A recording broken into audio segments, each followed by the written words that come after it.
மறைந்த நடிகரும் தேமுதிக கட்சியின் தலைவருமான விஜயகாந்த் அவர்களுடைய ஆன்மா சாந்தி அடையணும் அப்படின்னு நினைக்கிறவங்க இந்த வீடியோக்கு லைக் கொடுத்துட்டு தொடர்ந்து இந்த வீடியோவை பாருங்கள்.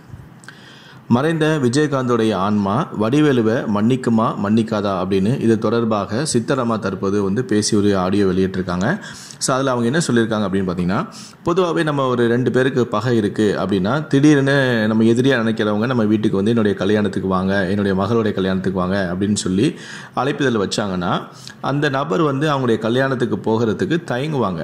ஒரு கூச்ச சுபாவம் இருக்கும். அவங்க போக தயங்குவாங்க. போவா வேண்டாமா அப்படின்னு சொல்லி ஒரு கூச்ச சுபாவத்தோடு தான் போவாங்க.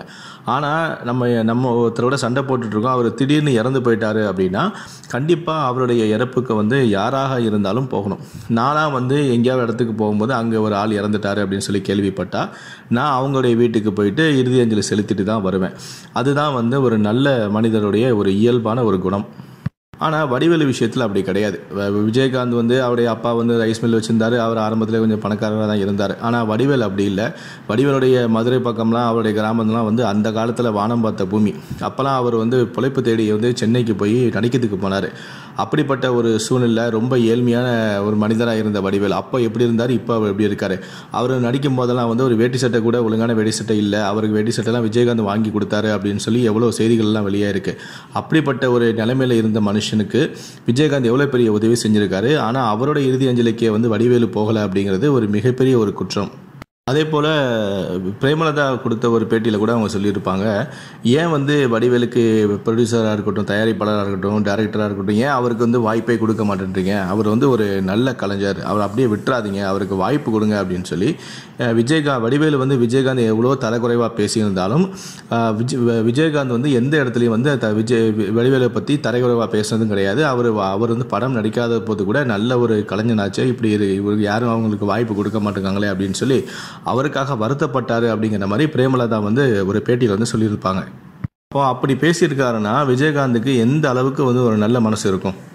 வடிவேலு அந்த எலெக்ஷன் டைமில் விஜயகாந்தை பற்றி தரைக்குறைவாக பேசியிருந்தாலும் அவர் இறந்து போயிட்டாரு அப்படின்னு செய்தியை கேட்டு நேரில் போனால் பிரச்சனை ஆகும் அப்படின்னு சொல்லி யோசித்தாலும் ஒரு சமூக ஊடகங்கள் மூலமாவது இரங்கல் தெரிவிச்சிருக்கணும். அப்படி இல்லைனா பிரேமலதாவுக்கு ஃபோன் பண்ணியாவது பேசி தன்னுடைய இரங்கலை தெரிவிச்சிருக்கணும். ஆனால் இவர் எந்த விதமான விஷயத்துலையுமே ஈடுபடலை.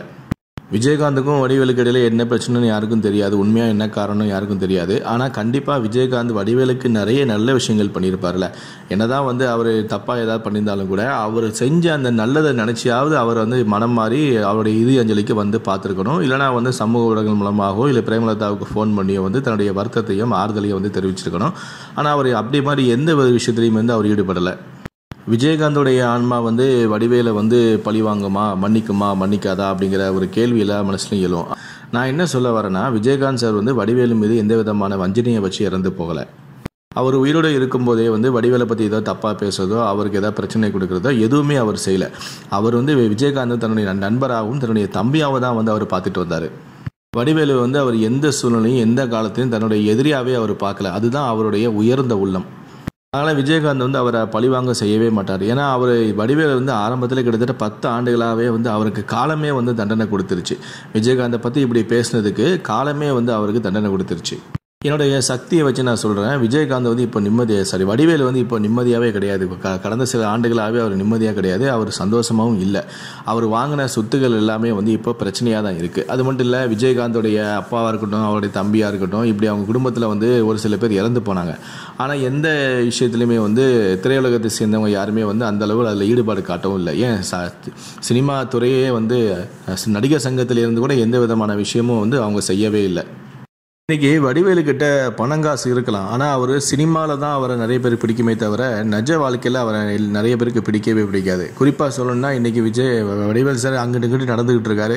திடீர்னு அவருக்கு ஏதோ ஒரு ஆச்சு, அவரால் எதுவுமே செய்ய முடியாது. நம்ம விஜயகாந்த் சார் இந்த மாதிரி உடம்பு சரியில்லை போன போது கிட்டத்தட்ட 10 ஆண்டுகளாக அவருடைய மனைவியும் பிள்ளைகளும் எவ்வளோ பாசமாகவும் அன்பாகவும் பார்த்துட்டு இருந்தாங்க. விஜயகாந்த் சாருடைய பாத்ரூமாக கூட போக முடியாத கூட இவங்களே எல்லாத்தையும் கூட்டிகிட்டு போய் பாத்ரூம் போயிட்டு அதை க்ளீன் பண்ணிவிட்டு எந்த அளவு அக்கறையாக பார்த்துக்கிட்டு இருந்தாங்க. ஆனால் வடிவேலு சாருக்கு இப்படி ஒரு நிலைமை வந்துச்சுன்னா அவங்க குடும்பத்திலேருந்தே அவர் யாருமே வந்து அவரை பார்க்கவே மாட்டாங்க.